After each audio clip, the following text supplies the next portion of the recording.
Welcome to the Vortex Racing Network's production of Monday Night Mayhem. The Moonlight Racing League comes to Daytona International Speedway for race number 7 of our 13-race regular season. Who ride in the booth tonight? Mean Gene Money here, tag team partner Zach Panzarella, getting ready to bring you all the action as things are heating up at the midway point of the season. This race, of course, brought to you by Chantilly Lace Photography. Chantilly Lace, the premier photographer, videographer for weddings and all your family needs on the Southeast Coast. Chantilly Lace, it's what you need. Zach, we're about to go live. The boys are practicing down there. Looks like we're transitioning into night. How's the tension feeling on down trackside? Yeah, I think it's as high as ever. I mean, it's Daytona, Mean Gene, and I think you're right. It's transitioning tonight here. So the sun's going to go down, the lights are going to come on, and normally when that happens at this racetrack, things only get crazier. And what has me excited is the names I'm seeing up here on this pylon right now. Guys we haven't seen in a while, if at all, this season. Daniel Smith comes to mind. The defending ARCA champion is here tonight. We have a few other guys, like Jordan Fisher has brought a few of his friends and teammates here with him. So we have a really interesting, and it continues to grow through practice here. Good sized field here. 5 more minutes left of practice. Yeah, Daniel Plant Smith, remember he came last week. Of course, he is part of that informal team known as Mo Power. That's that Colin Bollinger, Andrew Bolander, Sean Walton team. They've brought out Robert Plant Smith to help them this week, and that's a name you might recognize from last year's broadcast, because when they went to Daytona last year, it was none other than Mr. Plant Smith taking the win. Behind him, Matt Tucker and Jonathan Casabier were on that podium along with him at Daytona. But let's talk about last week for just a moment. Of course, the boys were at Phoenix, and we saw Tony Iverson take home the gold, punching his ticket into the playoffs. It is a win and you're in situation here in our 13-race regular season. 6 races in the book. We've had 5 winners, and last week it was Tony Iverson taking the dub. Michael Mata finished second. Matt Novella, back-to-back podiums, finished in third. Of note, though, Zach, had to be Eric Thornton, led the most laps last week, got the pole. Currently 6th in points is Eric Thornton. But, boy, those top 5 guys in points, they just stand out above the rest, do they not? Yeah, there really is starting to be classes, I guess you could say, in this league here that we're starting to see more and more, and those top 5 are sticking out a lot. I don't think it's a coincidence that those are the only guys who have won races this year. The only one who's been to victory lane multiple times being Jordan Fisher. But it really is Bollinger, Fisher's, Novella, and Iverson's world right now. We'll see if other guys can join that. I'm thinking about guys like Mata, Geyer coming off a win on Wednesday night, and also Kevin Kyle. You know Kyle's going to be fast here today. Such a good Super Speedway driver, and especially good here in qualifying. Yeah, you're looking at those top 5 guys, and statistically speaking, 5 guys, they have all 6 of the wins. If there's been 6 races, there's been 30 opportunities to get into the top 5. Those guys have 15 of those 30 opportunities. Top 10s, they have 21 of the top 10s out of 30 opportunities. So those boys just standing out. It is absurd. Last week, of course, Jordan Fisher wrecked out early at Phoenix, opening the door for other drivers. Colin Bollinger might have thought he was going to get a leg up, but he and David Owens ran into each other just 8 laps later, taking Colin out of the race, and then David Owens himself finishing 15 laps down. Other drivers we want to keep an eye on today, Zach, got to be Joe Vulpes. Missed the last race, dropped him down to 13th place in the points, 1 point behind the 12th place driver. And notables that we're still missing, David Owens and Sean Walton. Where have they gone? It's like an episode of Where's Waldo? Or the Twilight Zone. Because I don't know if I've ever seen this many MRL races without those 2 names on the grid. But yeah, once again, I don't think Owens or Walton will be here. So that's going to be interesting as this season continues on to see how much they can make it. They're flirting with that eligibility requirement, Mean Gene. But I also do have my eye on Joseph Volpis. He had some technical difficulties keep him off the track last week. That is no such case this week. He's actually going to be upgrading some equipment soon, so excited to see what that does to his speed. But today, at least he has some reliable equipment and a track that he is very comfortable at. Very comfortable with his style of racing is Volpis, so he's going to be one of those guys that I'm going to be looking for. I think one thing that's also very much worth mentioning, Mean Gene, is this is the first time we've ever been here together in this league without a fast repair. Oh, that's right, boys and girls. No fast repairs this year in Monday Night Mayhem. So if you break it, you own it. No more driving it like you stole it. So hopefully we'll see what kind of awareness these guys are going to have. Also, will be interesting to see what drivers decide to start in the back to avoid the big one. But of course, that is no promise of avoiding the big one. And it could always backfire. Remember, there is points awarded to the top 5 drivers at the midway point, but no caution. This thing goes green and you fiddle around in the back. You might get stuck there and find yourself not getting as many points as you think you might deserve. So we'll just have to monitor strategies as we go through here today. Qualifying underway now. We can see different guys out on the track. There's the 13, Tony Iverson, took that win last week. And right now, his team, Highside Hustlers, they are in a dead race with the DDI team led by Matt Novella, Dalton Geyer, Hunter Hall, and Alex Hillman. Of course, Highside Hustlers, they counter back with David Owens, Eric Thornton, Tony Iverson, Buddy Sully. But it's really just been Iverson and Thornton carrying the weight for that Highside Hustler. Of course, this year, only taking the top 2 finishers from each team. Now, you got to have 2, because if only one shows up, you're going to get 0 for that second point. But that's a heck of a race right there, Zach. Yeah, it's extremely close right now. And it's really only getting closer as we go more and more into the season. DDI Motorsports has really been killing them with consistency, which has been so impressive for them. But Highside Hustlers, like we've talked about, they have been the class of the field. A lot of the fastest drivers in this league on that team. And then a lot of the other teams, they really just need more participation. You look at that wins column there, you see TI Racing has a win, but they need more participation to really have a chance at that championship. But that's going to be something worth keeping our eyes on as we continue on through this season. It's been a lot of fun to follow so far. And honestly, I am embarrassed. That's not updated. I'm going to hit you guys up with those updated standings in just a bit because it's changed. Actually, DDI Motorsports is currently on top going into this race. That's right. But that gap is very similar. It's even closer. It's only 3 points separating the two. Yeah, those two teams just locked in right now. So just another added element of drama here today on the Super Speedway. But of course, remember, boys and girls, on the Super Speedway, anybody can win. This is a track where those drivers that you don't see on the intermediate track, that you don't see on a short track, that you sure as hell ain't going to see on a road course up at the front, all of a sudden they're up there and you're having to deal with them and trying to figure out what's going to happen. Other guys of note, though, the speedsters, guys that you're used to seeing up there, just so comfortable. And that, of course, MC Motorsports, only represented here today by Michael Mata. No Jonathan Quesabir for him today, and no Dodson either. So he's going to be out there by himself trying to make it happen. There's your updated team standings. Yeah, you can see DDI.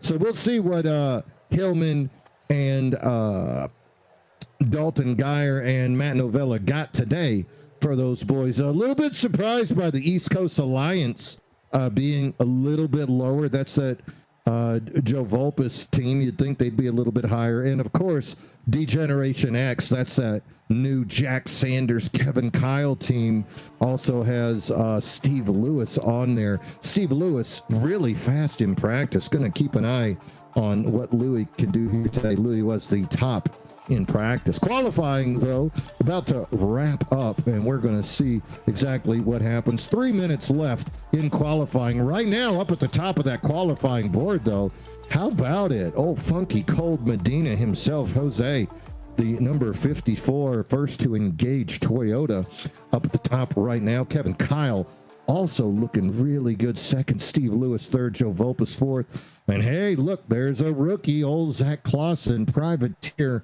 right now. We'll see what Farmer can do. Heck, I'll tell you what, if he can keep up speed up there, nobody's going to be marked safe from Farmer today. Yeah, it's going to be interesting. And what's so good about Medina, too, is if qualifying ended right now, his teammate would be starting alongside him in Kevin Kyle. So that would be huge for that team, especially a track like Daytona where controlling the race is so important, especially that front row. So I'm sure they'll be crossing their fingers, and we'll know our answer when we return from the national anthem. There we go. Stand up. Take your hat off.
And now, race fans, for the most famous words in motorsports, the star of Universal Pictures movie, I now pronounce you Chuck and Larry, Kevin James. I just got three things to say. God bless our troops, God bless America, and gentlemen, start your engine!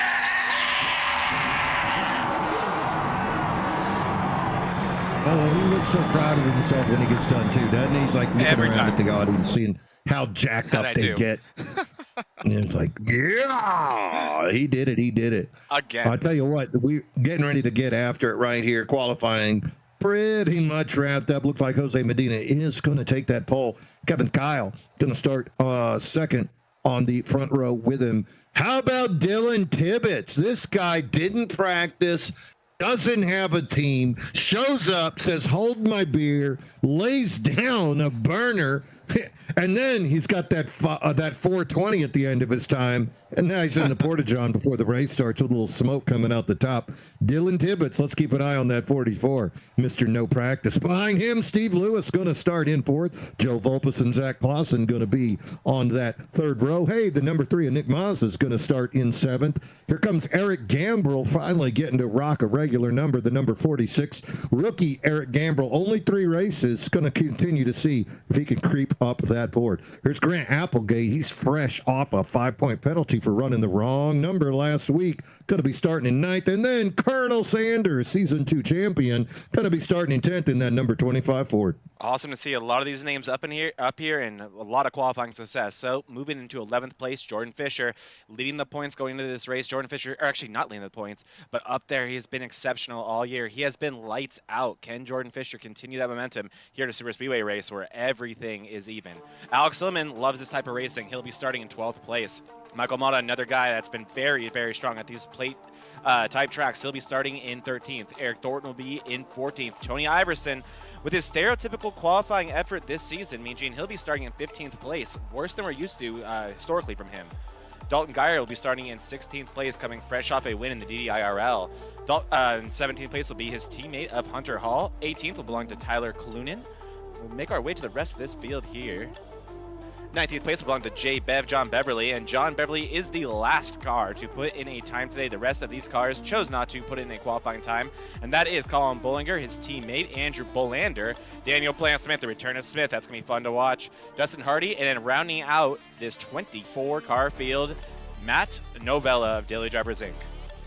A lot of speed there in the back. Going to be interesting to see how long they can stick around. But you know what? It only takes about 5 cars to run at that maximum speed and not lose position. So theoretically, Zach, those fellas could burp it, break loose from that field, and then find themselves back in not trailing and close enough to avoid the wreck, but also close enough to get back in there if they needed to get it back into racing position. Here we go. They're on the track, rolling on there. Lots of fine paint jobs here under the lights of Daytona. We're live here on the Vortex Racing Network. Mean Gene Money, Zach Panzarella, bringing you race number 7 from Daytona International Speedway.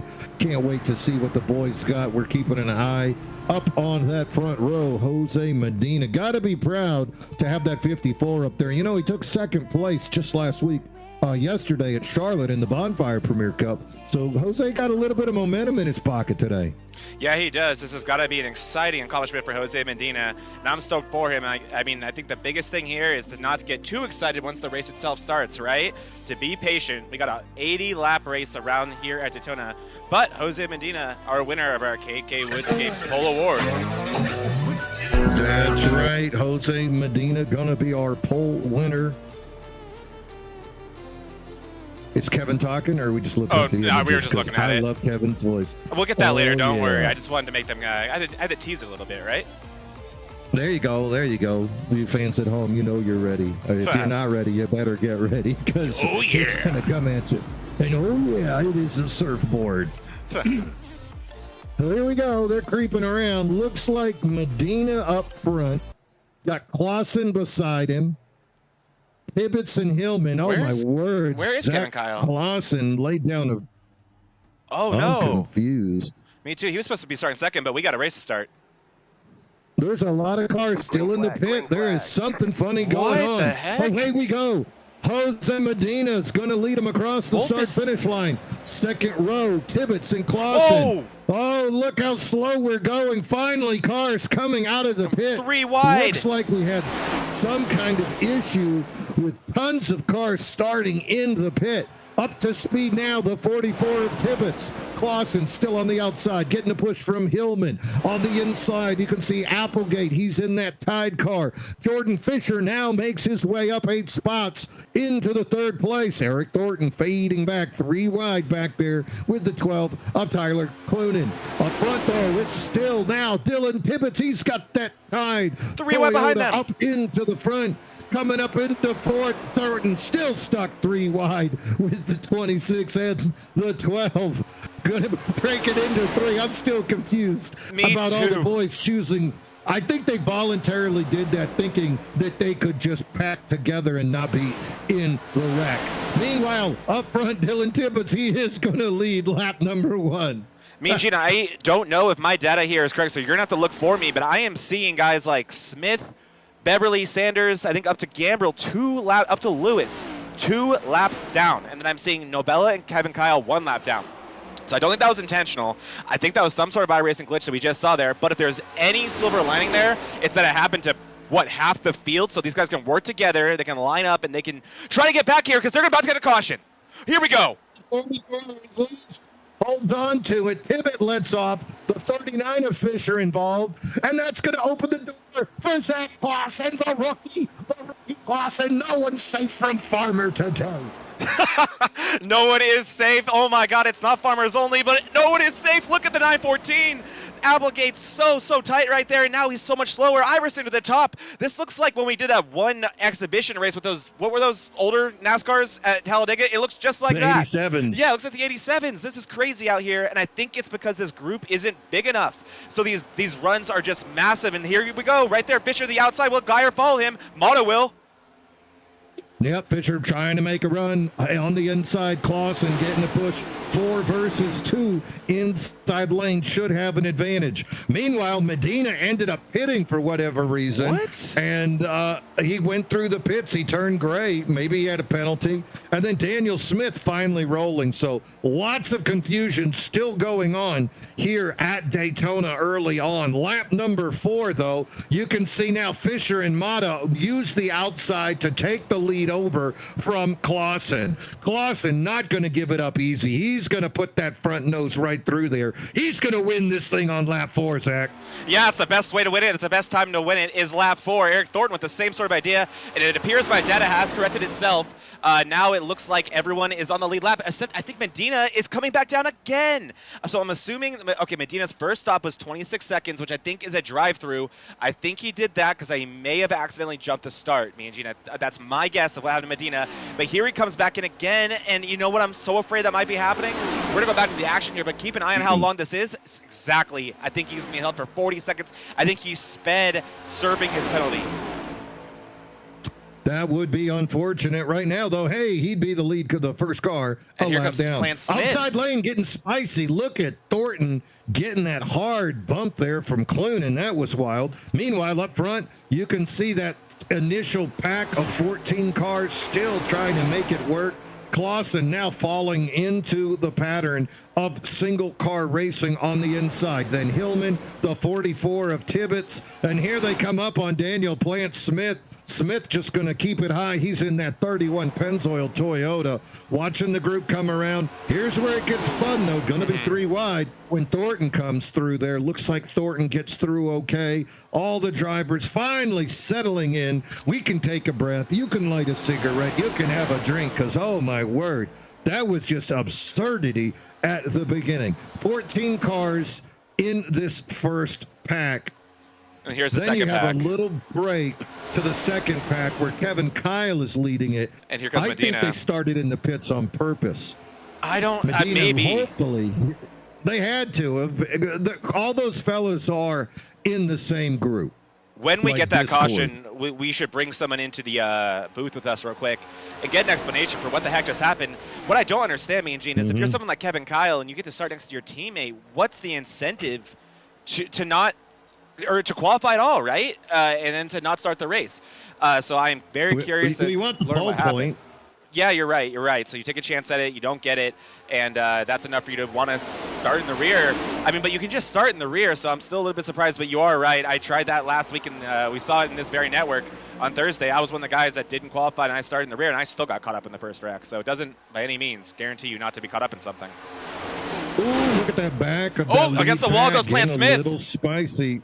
Yeah, Smith fading. I don't know if it's not got the right setup or if he was trying to just get back there, because that 24 is his buddy Andrew Bollinger, that 53 green car on the apron just ahead of them, third to the last car. That is Colin Bollinger. Oh my, and look at that, the Tide car fading backwards. That is a surprise. Applegate was running up at the front and now finds himself shuffled out as that single line. You got all those cars on that inside lane, and then just the two of the Tide and the 12 on that outside. So they're going to have to figure out how to either get in line. That would be detrimental for that second group if that first group just started running all single file. It would be very detrimental. That's actually the 913 of Hardy following him on that top line.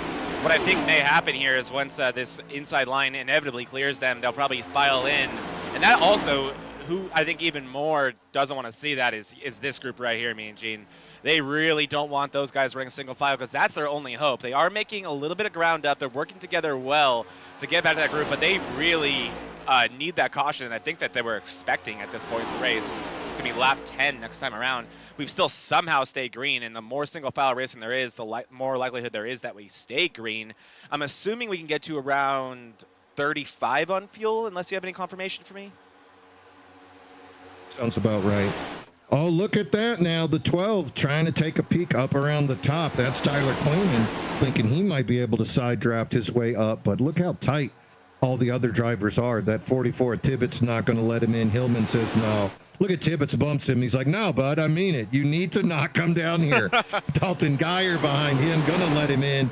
Oh, and there we go. Look at that outside lane. Finally starting to make it work. That's the 53 there of Colin Bollinger. And then here comes Mo Power behind him, the 24, the 31. And then now the Tide car has tucked in with them of Grant Applegate. But once they get on that straightaway, look how that inside lane just has that momentum. Now the big run again. This is amazing to watch how this thing goes back and forth with just 4 cars trying to make progress against the 11 cars on that inside lane. I do feel like if you're Bollinger, all these guys trying to make it happen on the outside, this would be the time. This group is smaller than I think it's going to be at any other point here today, with the field just pretty much split into 2 here. So I think the most manageable time, let's get a beautiful shot from a cameraman there. I think it's the most manageable time to make moves, get yourself up to the front, because it's only to get more difficult from here. Mean Gene, you know that caution is likely coming soon. Without that fast repair, I know that's going to be at the back of your mind. But it is so hard to get spots when you're at these super speedways. It's far easier to lose them than it is to gain them. So I see the incentive, and I agree with it. And they have the help of Plant Smith a couple laps down, who has no incentive but to help those guys out. Well, Tony Iverson got a little bit loose in one of those turns. We're going to have to keep an eye on that because he's the one suffering from a lot of that side drafting. He's behind his teammate of Dalton Geyer there. They're in 7th and 8th. Outside road now, starting to make that push. But the story right now, Jordan Fisher didn't have quite the qualifying effort that he wanted, starting in 11th, but up front, clicking off lead laps. You do get a point for leading laps, and you do get points for leading the most laps. So something Jordan Fisher's looking for. He didn't get the pole today. He is a 2-time winner this season, Darlington and Dover, and he got both poles at those tracks. So he's used to collecting a lot of extra points, and that's exactly what we see Fisher doing right now. Behind him, Michael Mata, always fast on a super speedway, just kind of rubbing him, letting him know he's there, but great speed. Behind them, the rookie Clausen. Not sure what's going to happen. Clausen has shown a lot of speed early in runs, but seems to get frustrated and fatigued the deeper we get into a race. Not subject to tire wear, just subject to the amount of time he's behind the wheel. Rookie still getting his endurance up. Alex Hillman, we've seen him win before, DDI driver, would love to get a check mark. And then behind them, Dylan Tibbetts, he of the 420 qualifying time, going to round out that top 5. Yeah, really an interesting top 5 here. Like we talked about before this race started, a lot of guys that don't normally get the chance to run up front at other tracks just due to the all the talent in this league. But we also were speculating about what Jordan Fisher was going to do here when the playing field was even. And here's the answer. And here is his biggest competitor besides the guy pushing him, about to come side by side. So, man, there's nothing you can do about Bollinger, Fisher, and Bollinger, is there, Mean Gene? No, here they come. Look at the Mo Power team. 53, 24, 31. Not formally a team, but boy, they're making that outside work. Getting a hard push from the Tide car of Grant Applegate. Looks like Tony Iverson, 5th car in line. On the outside, 6th car, Alex, is Eric Thornton, high side hustler. Mo Power cuts to the bottom, bails on Applegate. Applegate still got the high side hustlers with him, moving strong. Man, look at that. Fisher goes from 1st to 6th in half of a lap. It happened just like that, and it really just goes to show what I said a couple laps ago, Mean Gene. It's so much easier to lose spots here than it is to gain them, and Jordan Fisher just learned that firsthand. And now I like the drivers on the top lane, but I don't like their synergy together. Applegate and Iverson not linked up well together, and we know the history between Thornton and Iverson and the lack of trust. And you can see the 12 of Clausen the 12 of Clunin not super interested in being a part of this top line if he doesn't have to be. A few guys starting to bail out, but that is not open, Zach. No, that 12 needs to see what he's doing there. He got almost down into the line of the 8. Oh, and now he pushes a little bit hard on Thornton, gets him loose. Veteran driver holds on. Oh, and Mata. He's peeking up with that 16. Gonna go back down. Now he's back up. Plant Smith looking like he's gonna block. These guys are brave. Plant Smith, nothing to lose. No way he can make it to the playoffs. I think he's out here being John Hanna for his teammates. That's a former offensive lineman Hall of Famer for the New England Patriots, if you didn't know John Hanna. Oh, it's crazy. It's crazy, and our pole sitter is about to go 3 laps down, and the 44 of Tibbetts gets left out to dry, loses his run. Medina's going to likely be able to hold on to the pack here, especially with that right there. So that's what Medina needed to stop the bleeding just a little bit. I mean, we know that we should get some cautions here. So far, so good, but the action's been incredible. I'm honestly shocked we haven't yet. Look at those pushes between Applegate and Mata on that top line. Another thing that's starting to stick out to me, Mean Gene, it seems that the top lane has to work quite a bit harder to carry that speed that the inside lane seems to be able to do with a little bit more ease. Oh my, and look at that. Iverson got into Grant Applegate a little bit, and that forced Applegate up high. Thornton is also going to take advantage. On the bottom, you can see, will Applegate come in? No, he does not. He's going to let Medina go by and then bring it down in front of Hunter Hall. Lots of single file. Mata brings it in. Thornton does let his teammate of Iverson back in line. So here we go. 15 cars all running single file in that lead group. Meanwhile, if you go back to that second group led by Joe Volpus right now, those guys are about 0.6 of a second slower. Not what they wanted to happen. We would have thought all that action up front would have slowed the lead caution's group, out, Mean Gene. Caution on the track. It's a big one. Medina involved. I see Thornton, the 913 of Dustin Hardy. Oh man, Dalton Geyer is involved in this. Let's take a look at what happened. And one thing I was going to say, Mean Gene, and this is nothing new. I've criticized this guy in the past for this. I don't feel like anyone wanted to get pushed by Tony Iverson. He was getting built on a lot because of those aggressive pushes. Let's see if I'm a fortune teller here and he had something to do with this one, or if I'm just being mean to him. Keep your eye on that one of Thornton. I think that's where this might start. Oh, it's the 913 and the 12, I believe. We'll go a little bit further back to take one more look at that. Let me try to get us a better camera angle. The 12 was drifting a little bit on those draft attempts those last couple of laps. Here we go. To the inside goes the 44, and there just isn't room there, in my opinion. Gets into the 12 of Tyler Clunin. Yep. And then behind them, Iverson and Mata, yep. Thornton goes high. Thought he had a great idea. Oh, T-bone. On that one. No good. And there's two of them. There's two of them. Look at the bottom of the screen. There's another one. Okay, no, don't hit him. You know what I gotta do. More contact. Ding, got the prime and the Wagyu right there. Oh, baby. And then let's ride on board. The Chantilly lays on board Cam Thornton, I was thinking, right? He never let up. You can't, right? I mean, I think he thought he had a genius idea, and honestly, it looks like he did. Let's take another look at this from Thornton. Some respect him Merrick, though. So the wreck's going to happen in front of him. And this is how quick it happens at Daytona as well. You can see sparks, but you don't know yet, right? You don't know if there's wreck. Now he does. He makes a run for it. Look at that full wide open throttle. Bang. He lets off, and he's like, oh, shoot. And then he says, you know what? That's not going to be good. Oh, man. And he can't swerve to the left because there's still cars coming by him. And then finally he gets down right there. Through him. And it's not over yet. And there's Iverson. Oh, no, I'm sorry. That's the 913 of Hardy. That car ain't handling right. No, that car is not handling at all. And he is in the pits right now, Mean Gene. So we'll take a look and see if Thornton actually parked it or not. No, it looks like... Well, one thing's for sure. Oh, go ahead. Thornton not going to be the recipient of the lucky dog. No. Considering he was part of that. I think that might put Daniel Smith as a possible lucky dog. We'll have to just keep an eye on what happens there with the 31 Toyota of Daniel Smith. Yeah, in fact, I'm looking at him now. He's running a really hard lap, trying to zip around, and that will get him back onto the lead lap.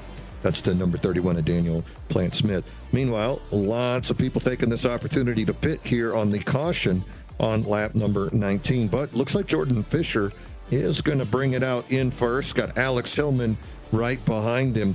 Top four drivers looked like it just took right sides. 9-second pit stops, 8.5-second pit stops. Behind them, you can see 4-tire pit stops by Bolander, Applegate, Colin Bollinger, Hunter Hall. And then here comes the people living in the pits. I imagine damage system. Tony Iverson, Michael Mata, Dalton Geyer, all those guys we saw get footloose with it, trying to get their cars repaired. Meanwhile, Eric Thornton, not good. Not good at all. No. Still on camera, though. There he is, still getting some damage fixed. Maybe it's all fixable, but he's going to go a couple laps down at least here. So this this caution was great news for Medina and Plant Smith. They really need some laps back. From what I could tell, the entire field pit outside of those guys that had the incentive not to. So they will get the wave around there. So that's big news for all of them. But, Eric Thornton, someone who really has been so strong this season. And if we take a look at our points real quick, someone who really couldn't afford a bad finish, Mean Gene. No, he's 6 in points. He's the top guy that doesn't have a win yet. Also, other implications of Eric Thornton going down or having a bad finish. Team standings. Highside Hustlers, top 2 drivers. Well, it's only Iverson and Thornton right now since they're missing David Owens and Buddy Sully. So this is really going to strike fear into the hearts of the Highside Hustler fans. And if you're wondering, well, what DDI they're competing with, where are those guys at? Well, guess what? Alex Hillman currently in 2nd place. Hunter Hall currently being shown in 8th place. Dalton Geyer, he's in 10th. So lots of speed out of DDI still to go. Not a good day for the Highside Hustlers. And then looking at the car of Dalton Geyer right here, looks like he is okay. He was involved in that wreck and clean. Doesn't look bad. It looks clean as could be. Dustin Hardy was involved as well. He looks okay too, so that's good news. Volpus just now exiting the pits. Mazza as well. So these are the guys who I think picked up a little bit extra damage. That's Sanders as well, John Beverly. Oh no, that's that group that's that second group. Oh, you're right. They're probably right. in there topping off again. You are right. I bet they just came in and topped off because they're crafty like that. Yeah, look, 5 seconds. Yeah, they're being slick.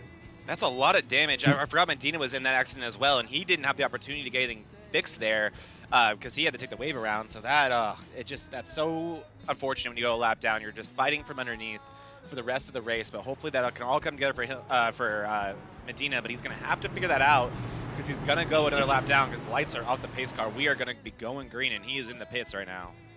Yeah, and Jose, he only has that one teammate, that number 5 car, who kind of has vanished off the face of the earth. So not good for Jose Medina.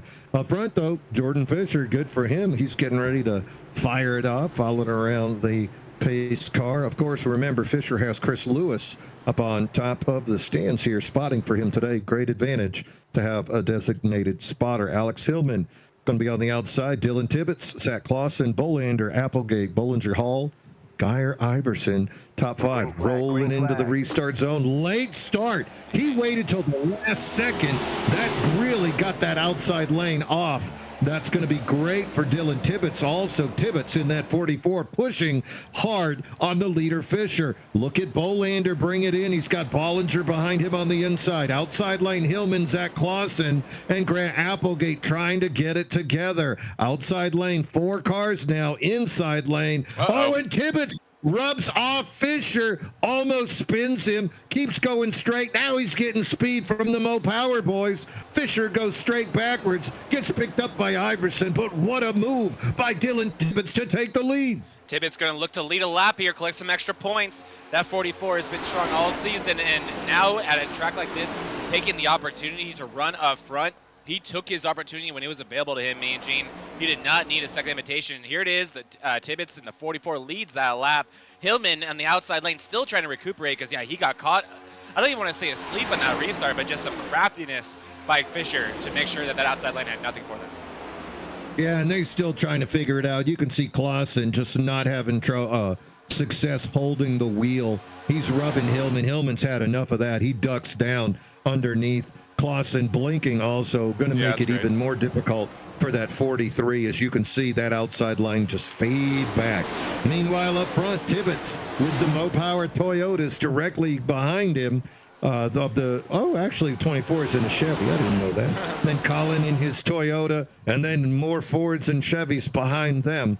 So great racing here. Lap number 23. We did have the caution. I kind of got all the group back together, and now you can see we are 22 deep in this field. As far as lead lap cars go, all 22 of these boys on the lead lap. Yep, this is exciting. This is what we are waiting for after that weird start. But you may have been onto something. The guys in the back do not seem to have any sense of urgency to be racing up front. And how we are light up the choo-choo train, Mean Gene. We got ourselves a train. Yep, just kind of cruising around in single file. You know what, Zach? I think this is a perfect opportunity to give a shout out to one of our sponsors. Let's take a little shout out for KK Woodscapes. Yeah, let's do it. We can actually hear that awesome voice now, too. What's this? Trophies. Look at these trophies. Oh, yeah. Oh, a surfboard. Yeah. Oh, check out that Daytona 24. Yeah. Oh, wine bottle. Big time. Cup of wine in the big time. Yeah.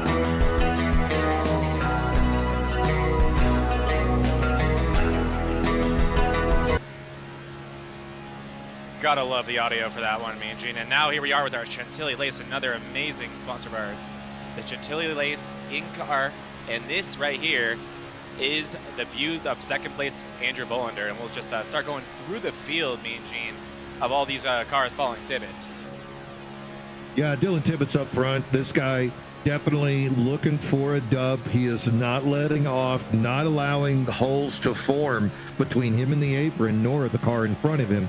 So that's a guy we're going to have to keep an eye on going through there. But as we roll back, you can see we got Tony Iverson. He's currently running in 5th. Last week's winner. Would love to improve on that. All by himself now because Eric Thornton has officially parked it. Called it a day. Alex Hillman running in 6th. Hillman was up as far as 2nd, but then that outside lane kind of abandoned him. Hillman now stabilizing there in 6th place. Michael Mata going to be running in 7th. MC Motorsport driver out there by himself today without the help of Jay Stinson or Jonathan K. Sabir. So hopefully Mata will find other teammates to make it work. 8th place, looky here. Here's Dustin Hardy. Hardy still running that 913 rookie number. This should be the last race that he does that. And this is a great opportunity for a rookie to make a mark. You're at a super speedway. There's going to be some wrecks. There's going to be some drafting opportunities. And right now, that 913, he's up in the top 10, running in 8th place. Behind him, Hunter Hall. Hunter Hall's had some great runs we've seen all year long, really just looking to put it together here at the end. And with a team, a strong DDI team, he just might be the guy that could get pushed here at the end of the race. We'll just see to keep an eye on his progress. Behind him, he's got his teammate, Dalton Geyer. Dalton is the 2nd highest in points for DDI at the moment. Also really fast in trucks, putting his mark here on the Cup Series on Monday nights. And you can see all the way back after that, you got Clausen running in 11th, Applegate, Kevin Kyle, that second group now being part of it. But you're right, they are not interested in making any kind of frantic moves out on the track. Seem to be content right now to just follow in line as we are creeping up and trying to get closer to that halfway point and get those points. Yeah, only 12 laps away, 11 this time now from the stage. There won't be a break, but the points will be paid out to the top 10 here with this field of 24. And I think what the guys like Volpis, Novella, all the ones who started in the pits don't want to be seeing right now is the rest of the field single file. The reason you do a strategy like that is thinking that there's going to be some mayhem, but when I think the rest of the field kind of caught up on that, thought, we want either then. And now those spots are becoming really, really hard to gain. I think they probably, my guess being Gene, wait 5-ish more laps, and then they will start to make those moves. So what do you say we crank it up for a few laps until then? Love it.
Jose Medina going to fall another lap down. You saw them catch up there, and that's forcing a lot of cars to kind of go around the outside, and it's going to tighten up that field right around that 08 of Alex Hillman. That's about 6th position.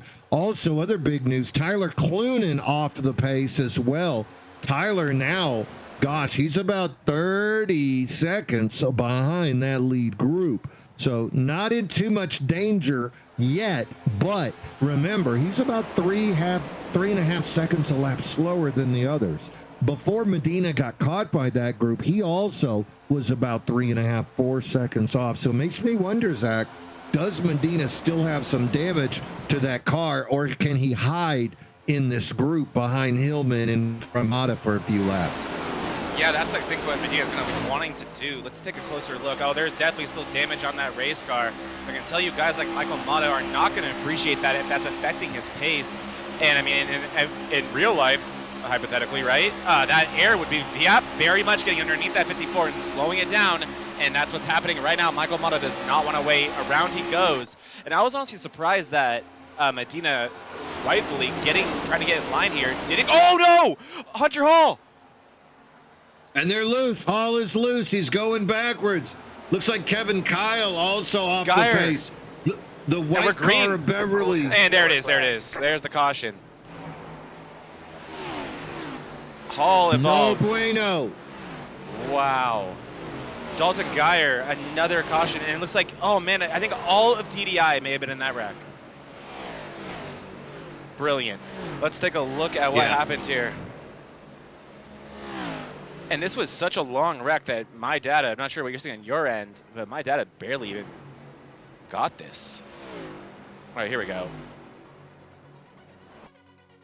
All right, I would just stare at Medina. Yeah, Medina and Hall, right? Actually, here we go. I'm on the wrong person. Let's go to Hunter Hall here. So keep your, it's going to be Medina and Hall, I think. I mean, Gene, I think you're right. Oh, no, it was not.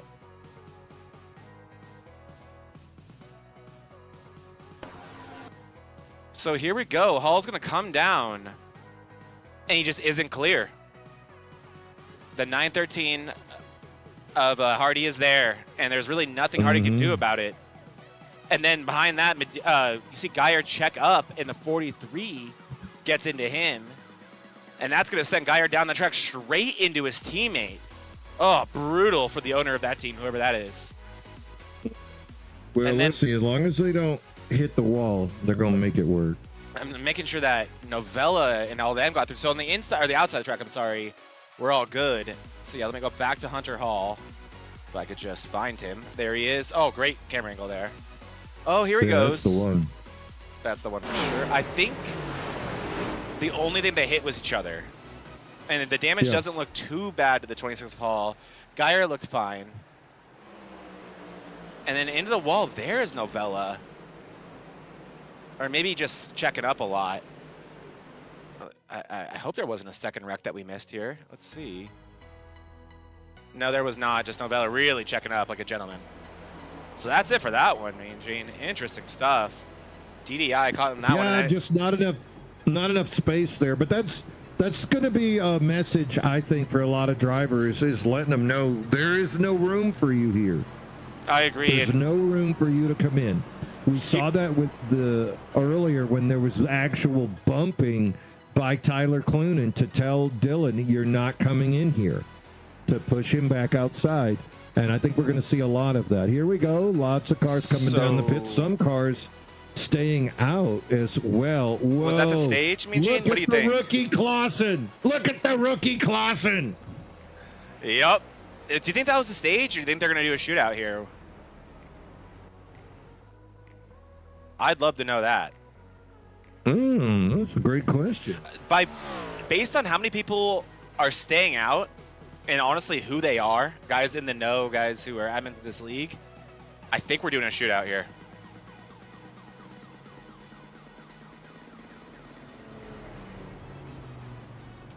I'm going to take a little peek.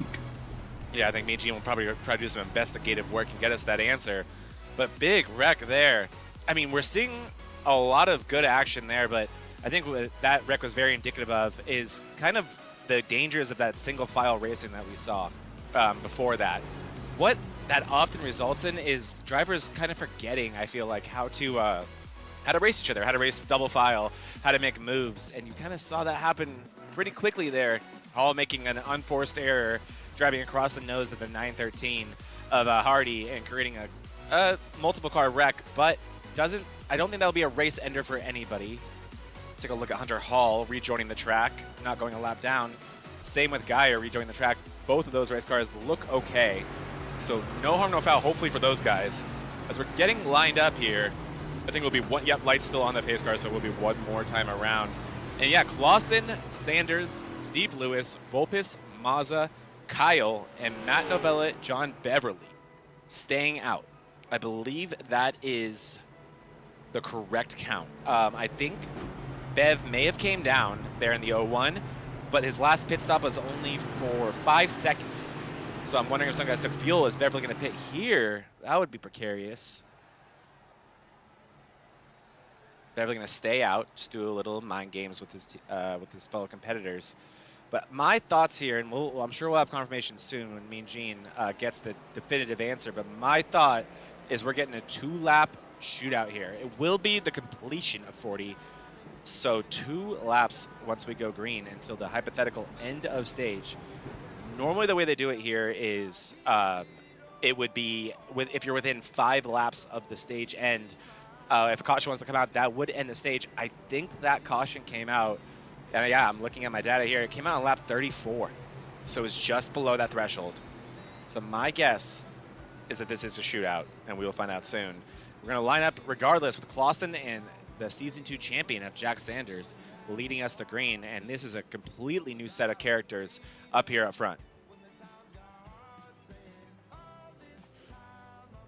All right, I have confirmation. It is going to be a shootout. To get, I was right. So you were right. Now there will be no caution, so they're just going to keep running it, but it'll be the end of 40. So Clausen taking the big swing right here. You know, he is going to get the points for leading that last lap.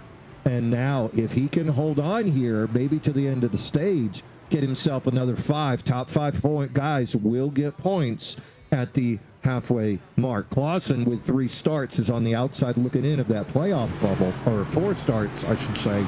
But if he could start to get stage points, I mean, he could be Joey Logano out here. Oh yeah, he really could. I mean, if there's one thing that doesn't matter a ton here at Super Speedways, it's tires. So there is no advantage, in my opinion, for guys that decide to pit. The Bollingers, the Bolander, Mata, Hillman, all those guys, they are going to have to be aggressive if stage points mean a lot to them. This will be interesting to see here. Can't wait to see, especially now that you got these names up front. Clausen, Sanders, Lewis. Oh, new names means new tactics. Pace car is off. Clausen on the inside, and away he goes. Look at that start he got on Jack Sanders. Leaves the outside behind. It's Clausen. He might be getting too far. That might be too big. That's too big. Yeah, it's too big. It's too big. And now here comes Louis behind him. Got the number 3 of Mazza as well. Outside lane, getting it together, but a lot of bumping, pushing them back. 5 cars on the inside lane now clear. Louis gonna bail on Clausen. Needs some help. Inside lane holding. Here comes the 53 of Colin Bollinger. He'll give Louis a push. 2 on the outside, all the way back, 8 cars deep on the inside. Here comes the help of 4 more East Coast Alliance and Degeneration X guys on the outside. It's 9 versus 8, side by side by side, as we're going to bring her around. Clausen still with the advantage. Looks like Lewis might be able to lead this lap, but Clausen will have the run. Mean Gene going through 1 and 2. He has a good set of pushes behind him, but so does Lewis. Lewis leads that lap. That is the white flag for the stage. And looking 3 wide, there was Novella. That's going to make Lewis go down to the bottom. Oh boy, we're getting disorganized up here. The problem, I think, is gear as well. Lewis is running the brand new direct drive wheel. Clausen's still on the Logitech, and you can see the wiggling. Iverson. Meanwhile, outside row, look at how tight they are together. Oh, Iverson, that was scary. Thought about it. Outside row looking good. Look at Sanders. We're not teammates. I want this for my team. DX making a move. He's got Louis and Clausen coming up to push him. Clausen all the way up into Louis. Has to flutter it. It's going to be a photo finish right there. It was Bollinger. Bollinger leads that lap, and just barely, I believe, Mean Gene. And I'm talking by like thousandths of a second. If that's any indication for the finish of this race, we're in for a treat. And the stage is over, but we're staying green, and these boys do not care. They are still going for it. Joe Volpis now showing his face up front for the first time all day, giving some big pushes to Bollinger. Matt Novella wanting nothing to do with this. Novella gonna pull the parachute. Oh boy, here we go in the middle. Go back. Outside, inside lane is booking good. Look at that move by Mata. Says no one wants to race. I'll take it up. Meanwhile, look at Fisher, 3 wide in the back. That's Andrew Bollinger, Alex Hillman. Fisher finally goes down to the inside Bollinger in lane the wall to make it 2 wide. Bollinger hits the wall, and he's going to lose all his track position. He led that lap, got the stage, but it did cost him. He's going to go all the way down to 20th. Maybe intentional, Mean Gene. Maybe one of those stage points, and not interested in racing with this any further because it is crazy up here. But nonetheless, Bollinger loses all that, and to the lead goes Jack Sanders, being pushed by Steve Lewis. Yep, you got up front, you got Lewis, then Clausen. Now the outside lane reforming. You got 4 cars out there. Mata, Smith, the 44 of Tibbet, and then the 39 of Jordan Fisher. Daniel Smith started this race off a lap down, and now here he is trying to push his way back up front, trying to be delicate with it. Don't spin him. And here comes Tibbet. He hits Fisher. Oh! That was a hard hit. The hit of the season. Oh, no. Oh, that was a painful hit right there. That is definitely going to be the end of the day for Jordan Fisher. We knew Tibbet was going to be aggressive. I knew he was going to be aggressive, but to see him come down on another driver like that, especially Jordan. Jordan's been checker or wrecker all year long, but it hasn't been his fault. This one, Zach. He just comes down. You're not wrong, Mean Gene. Straight into Fisher, a tiny bit of netcode, but what netcode does sometimes that I mentioned that we all forget, it predicts impact. Don't let it predict that one though. Kyle Larson style. Did he go over the 44? Oh my. Tibbets. We got a lot of angles to go over here. Let's first of all go in the cockpit of Tibbets and see from his angle just how easily this can happen. This will be our Chantilly Lace in-car cam. Here we go. Let's take a look. And I'll slow it down here. I mean, he can't see Fisher. So I'm assuming he just doesn't hear a spotter. Yeah, the mirror's off. Look at the mirror. Look at the side mirror. And the damage is done. And now keep your eyes up. The hit, that 39 is about to go through. And does he go underneath him? Oh, he had no idea what happened to... He went underneath him! We need to grab it for that. Holy smokes. And now we'll take a look from the perspective of Jordan Fisher and just how quickly it can happen if you're Fisher. Here we go. Oh, wait, sorry. I mean, that's probably what it felt like. It was that sped up, but we will go backwards here. Fisher, you can see right there, that car was done running. Here we go, Mean Gene. Oh, just there's nothing the hit. he could do. Steering wheel all the way to the right. Saying, please, God, no. But that's all she wrote. Oh. Look at him still trying to steer it. Of course, he's a champion. Yeah. He's going to give up till the Xbox gives him the meatball. That is what champions do. But that is not going to help Fisher's championship efforts here. Well, he does. We are winning, you're in. Oh, my. Look at that, Mean Gene. Look at that. I mean, that car is 8 feet in the air. Wow. And I think he actually hit Tibbets. He did hit Tibbets. Watch, Tibbets is 44 here. Watch this. He gets into Tibbets. Yeah, clipped him. Now, you know, Chris Lewis is up there on the tower spotting for Jordan Fisher. I got a little bit of audio from those two guys. Oh, do you? Yeah. Yeah. Is it safe to play in the audio? Yeah. Here. Oh, man. And look at how much that has... that's. I guess you couldn't hear that audio, me and Gene. May not be playing over on your end. Maybe it's a good thing because it maybe would have demonetized us. But look who's All up I front heard is now. beeping. Yeah, I just heard a lot of beeping. Beep, beep, beep, beep. All right, so let's get back to the. I want to say action because what we just saw was insane. But you know what? He didn't have the side view mirror on. Yeah. You couldn't see anything on that side view mirror. And I don't know about you, but I can't afford triple screen, so I'm running a single screen myself. Same here. And when you don't have the side view mirrors on, you know that can cause issues of itself, and that's pretty much I think what we saw. So that caution just occurred. Looks like 3 drivers stayed out. That's going to be Iverson and Dalton Geyer in the front row. Hunter Hall also choosing to stay out. And then you got cars that came down and took just fuel. Daniel Smith, Michael Mata, the 12 of Tyler Clunan, and the 913 of Dustin Hardy. After that, first guy to take tires, looks like Grant Applegate. He's in that tied car. He took 2 tires. Then everybody else did come into pit behind them.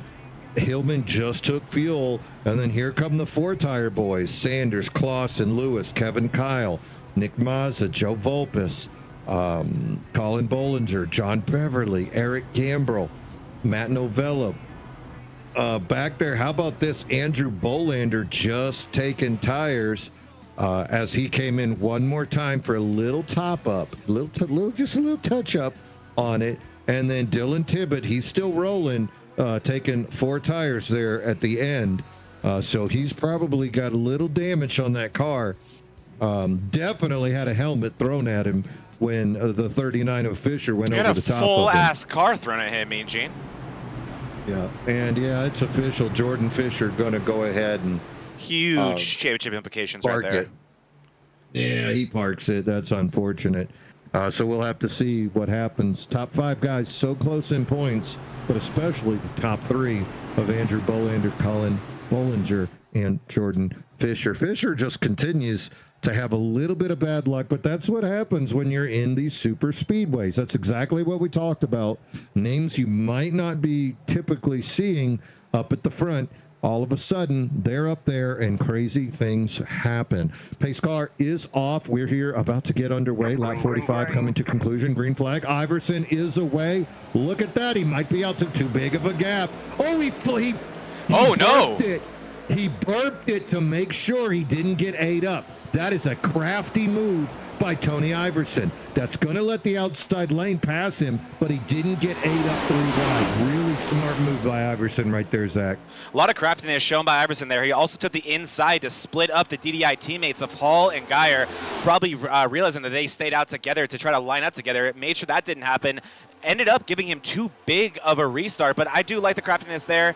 I think he knows he can get this lead back. He's shown the aggression, and he's also shown the willingness to push unbelievably hard to keep his line up front. So here he is now.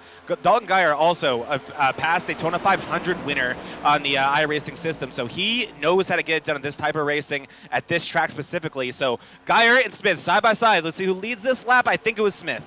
Smith going to lead that lap. What a recovery from 31. Smith going to take it.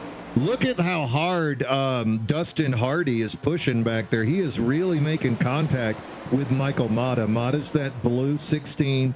The silver 913 is Dustin Hardy. Really getting into that tailgate, getting him to tighten it up. Hardy and then he bails. A little bit of looseness. Hardy bails. Parachute action. Interesting. Maybe not liking the vibe around him. Up front, we are starting to go a little bit single file. You see Clunen's trying to settle in behind Mata there, but Clunen also showing that I am willing to go to the top if anyone wants to follow me up there. Maybe waiting for that 25 of Saunders to catch up a little bit to that group, and I think Clunen in the 12 will be the first one you see dive up there. They are definitely willing to run 2 lanes there. I think we're done with the choo-choo train. Yeah, everybody's going after it now. Stage points are done. You want to be up in the top position because let's face it, on a super speedway, you're going to lose time coming into the pits. You need to make it up out here on the track. Not going to win in the pits on a green flag pit stop. Outside lane, Jack Sanders, first car, trying to make it work, getting a little bit of help from a few cars behind him, but you can see it's pretty much 10 deep on that inside. Here we go. Sanders and Kyle's the D-Generation X team trying to make it work. They've got that number 3 of Nick Mazza behind them. That's John Beverly as well. And then Kevin Kyle. Who is that last car? I believe it is. Actually, Kyle on the it's inside. Gambrel. And then we also It's have... Gambrel because he's riding the Dente. Yeah, he's riding the Dente. Then Novella trying to catch that group right there using the top. Novella is someone that's so crafty here as well. I would expect to see that 56 up front towards the end, but he has been through a lot already today. And the outside's always where I get nervous, Mean Gene. I think I've talked about it before, but I'm someone who likes to stay married to the inside, and the biggest reason for that is just the wreck avoidance. You get there, and wow, here we go. Here comes Applegate. He ain't worried about riding the outside. He knows the guys on the inside are trustworthy. He's going to try to side draft with Michael Mata. Look at him lose position. He's hoping that the DX team is going to catch up. That's Kevin Kyle, Jack Sanders, slowly pulling it in, getting a little bit of push. You got Steve Lewis, you got Nick Mazza out there, and finally they're going to pick him up, but he's 6 back of the leaders. Now finally getting a little bit of that push. Hey, I tell you what, I'm wondering what's going on with the 44 of Dylan Tibbetts. You might be wondering, guess what? He's still up to pace. So that guy's still okay. He's on that inside. That's that purple car, last one on the inside lane behind the Mo Power team. And I don't know about you, but if I was going to be following people to the front, Mo Power, Colin Bollinger, Andrew Bolander, Daniel Smith, that's a good trio to follow. Yeah, I totally agree. Tibbetts, I think, trying to relax a little bit after a lot of action early in this race. Only 30 to go now, though, and you can see the urgency starting to pick up. Michael Mata thought about going to the outside, but the help just didn't arrive in time. I think if this 914 of Applegate gets a run, you're going to see Mata try it again. Let's see what happens here, because I think Mata, the next guy, he wants to use it outside to make moves forward. Yep, there it is. Mata going to push it to the outside, gets a little tap from the Tide car, and then goes back down. Wow. What is he doing? He just shut the momentum down of that outside lane. That was an incredible move right there. Mata's got no teammates out here, so he just did that for his own benefit. That's going to push that inside lane all the way up to the 8th spot of Clausen. The outside lane now recovering. Here comes Applegate getting a push from the DX teammates, but inside lane got to feel good. Daniel Smith in the lead. Daniel Smith won last year, part-time driver. Last week made his first appearance here on the Monday Night Mayhem circuit, and now he's back looking for it again. Look at Mata. He's not even fully committed to that outside lane. He's just halfway there. That's a good way to get wrecked, my friend. Yeah, he's playing a dangerous game right now. I mean, maybe you don't want to tell him, remind him that we don't have faster pairs anymore. Look how loose off. You know, Applegate did not appreciate what Mata did last time. No. He goes back down. He's going to appreciate it even less.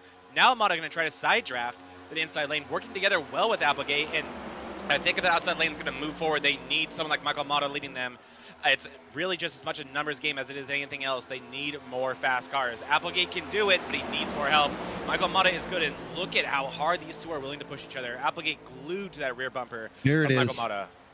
There's the momentum. Finally got through that side draft push. You know, there's a time to side draft, and then there's a time to get away to push to the front, and that's what we see. Look at that speed. And you know who you can credit for that speed, Zach? That's going to be the 88 of Lewis and the 25 of Colonel Sanders. That's where the speed comes from. It's the 3rd and 4th car. Mata ducks down to the bottom. Again. That's going to open up the top, and look at now.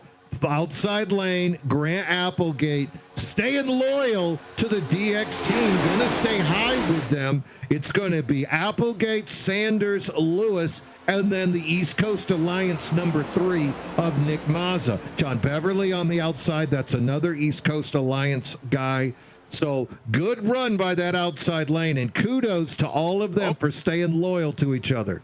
And then they wait for enough room to go to the bottom together. So Sanders and Applegate are going to take the bottom together. But that's going to be a big run from Mata right into the rear end of Sanders. Sanders able to keep it together. Great driving by the 25 at the 16, letting off just enough to not make that a catastrophic situation. And now Mata going to further the outside again, and calling him on his bluff is the 31 of Smith.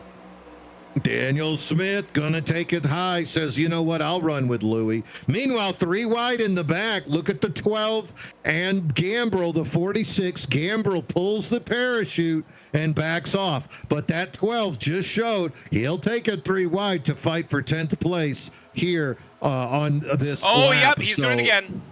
Yeah, he ain't afraid. Into Beverly. He's gonna win it on lap 54, Zach.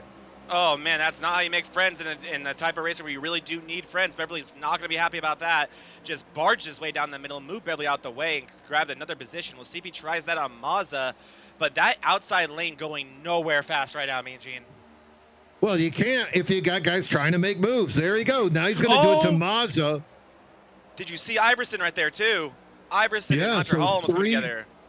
That's 3 times that the 12 did that. He did it to Gambrel, he did it to Beverly, he did it to Mazza, and he's going to move up 3 spots for his effort. But guess what? If I'm behind you out there, I might not push you in the middle of the rear bumper. I might push you on the left rear of your bumper going into the turn. And drivers have memories very, very good. I don't know what animal is the opposite of a goldfish, but great memories.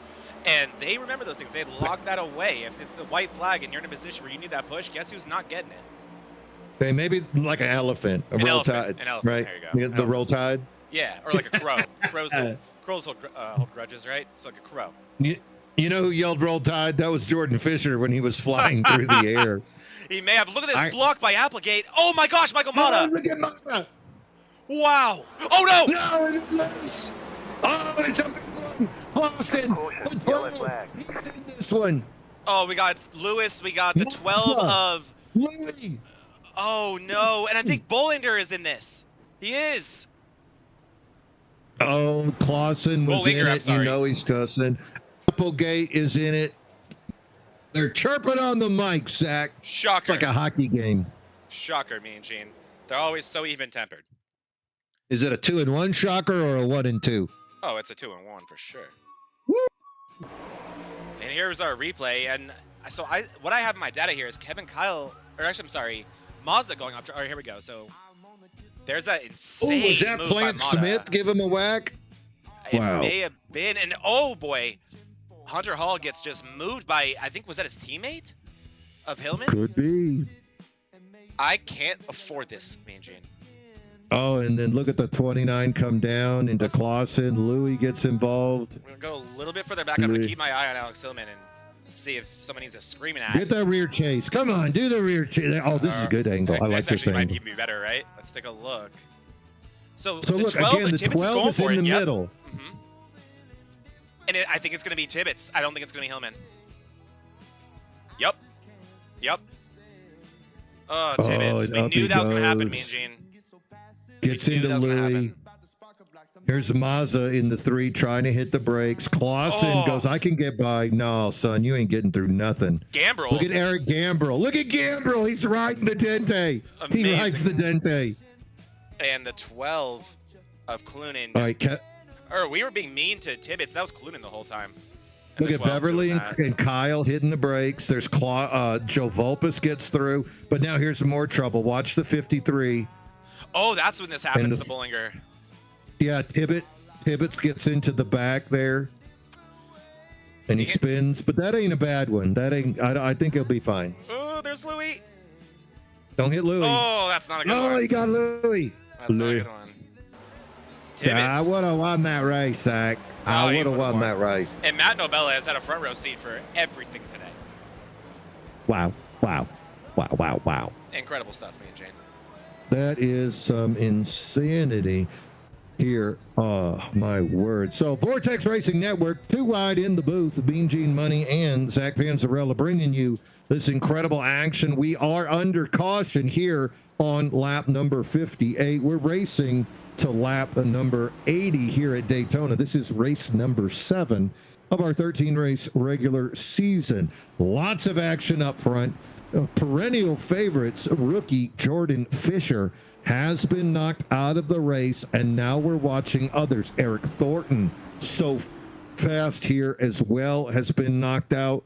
Jose Medina also has left the race. So guys that we're used to seeing up front, not up front, but hey, this is a super speedway, and you're going to see some amazing action every time. Still in the pit, we got the 12 of Clunan, the 26 of Hunter Hall, and the 43 of Zach Clausen, trying to get repaired, but also trying to stay on the lead lap. 21 cars on the lead lap. The 3 that aren't on the lead lap have all retired for the day. Lots of action, 0 give, lots of take. That's been the story here today. There's a lot of teams out there, but if they're not running together, don't try to force your way in it. Zach, we've seen 3 accidents because non-teammates trying to force their way in. When are you going to learn? When are you going to learn? They're not going to let you in here today, bud. I completely agree. And those moves that the 12 was making of Clunan were just a little bit unrealistic, as this is the onboard of Matt Novella watching it all unfold in front of him. A lot of impatience being shown here, me and Gene. A lot of impatience. If that was any criticism I'd give any of these drivers, I'm sure anything that you're hearing from these drivers when they are chirping at one another, it's probably around impatience. This race still has quite a few laps to go, and to win it, you know what you have to do, me and Gene? What's that? Finish. Yeah. And I'm not going to blame any of these guys, though. I'm not going to blame any of these guys for doing anything wrong. I'm running my damn line. I'm running my line, and you think you're going to zip through the middle and then go up, down, up, down? You know, somebody like Michael Mata, lots of experience, and he's making the right moves right now, hasn't made contact with anybody and hasn't gotten contact in his rear end. But if somebody of a lesser skill was trying to drive the way that the 16 is driving right now, you're talking curtains. It would be the end of the Batman series, and you're done for sure. Bam, plow, kapow, end of race. Let's go back up front, and the aforementioned 16 of Michael Mata finds himself in the lead. Then the tied car of Grant Applegate. Applegate has been great all day long, Zach. This guy has continued to find his way to the front. That is a car that tied Chevrolet that we're going to need to keep an eye on as this thing continues to progress. We're going to be, we're on 59 right now, so 21 laps or so remaining. Then you got Jack Sanders. Sanders has had a great run today, led that outside lane many times. That's that number 25 Chevrolet Colonel Sanders, winner of season 2. You know he's got speed and experience, and he's putting it all here together for a great show for you guys at home. Daniel Smith, guy won here last year, not a surprise to see him in 4th. Hillman and Iverson on row 3, Gambrell and Kyle, and here's where it gets tricky. Rookie Gambrell, Beverly, let's go racing, boys. It's off again. Michael Mata still with the lead, but look at that inside lane as Smith is pushing Applegate. And Hillman is way too far behind Smith, so there's going to be a big run there. And Iverson says, don't mind if I do. He's going to fill that gap right there on the inside lane. So now the outside and the inside with some pretty big deficits and some big runs coming. But what a brilliant restart from Applegate.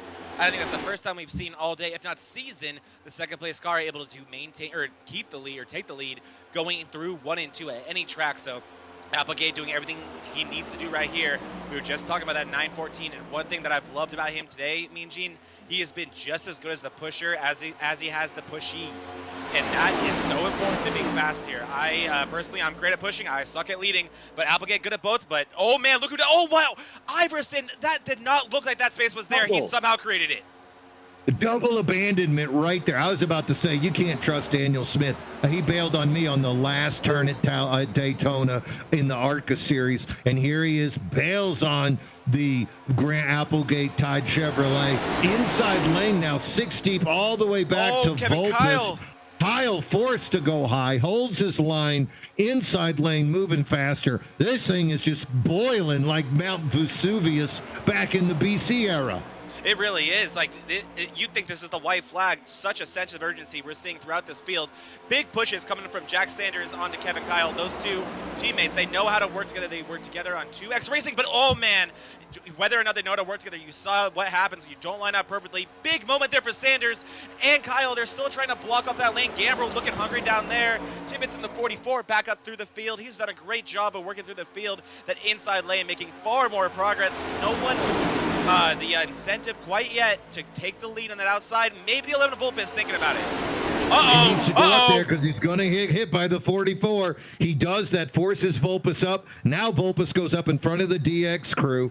DX crew got to get back together. Sanders has a little bit of aero issues, hasn't been able to keep it straight. Maybe he'll do better pushing, or instead with Joe Volpus in front of him now. But they're 6 deep on that outside lane. Meanwhile, the 44 of Tibbetts gonna take it up high. I don't know if I'd want to get in front of Volpus, but Geyer wisely quickly brings it back down in front of Geyer. Now goes outside. He's driving like Michael Mata. The 44 at Tibbetts, he got into it with Fisher now, but he is still pushing. This guy wants a win here today.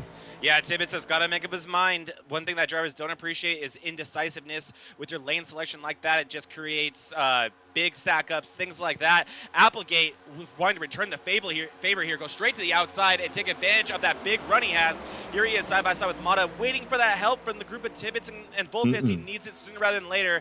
And wow, Tibbetts wants to go 3 wide. Tibbetts is going to bail on the outside of Applegate, and he makes the clean move. What a move by the 44 Taco Bell Toyota. And now he's got the Tide car behind him, Volpus, then the DX boys. Inside lane, though, finally Geyer able to close the gap. Outside lane needs to get some stability because that's just a field day for Daniel Smith. Tony Iverson in second, praying for somebody to go with him. Michael Mata, he's in a channel by himself in third. That's going to be interesting to see the decision Mata makes. He might be the X factor here today. I think he definitely could be. With no alliances, Michael Mata is only in it for himself right now. He's been driving like it, and in the best way possible. You've got to be selfish when you're in a situation like this. But that outside lane, Gene, they just can't get anything of meaning going. Tibbetts going nowhere fast with Applegate, one of the best pushers right behind him. They are linked up the best they could ever hope, but they're not doing anything that could matter. Iverson and Smith just driving away with Mata with no incentive to go to the outside lane quite yet. I think they need more cars. They need more help. But wow, what I think we're also starting to see here, Gene, is this side drafting, which is when you see those cars get really, really close to each other when they are side by side for what seems like no reason. That slows down the car next to you, and the side drafting is getting ultra aggressive, and the inside lane is doing a better job of it right now. Lane, though, I think they've dialed it in now. Pretty much, I think that Tibbetts has gotten the note. He got the email from Applegate that says, I'm going to drive a hole through your damn car, and you just better freaking hold on. Yep. Meanwhile, Joe Volpus in third behind him, and then Kevin Kyle. The speed comes from the third and fourth car.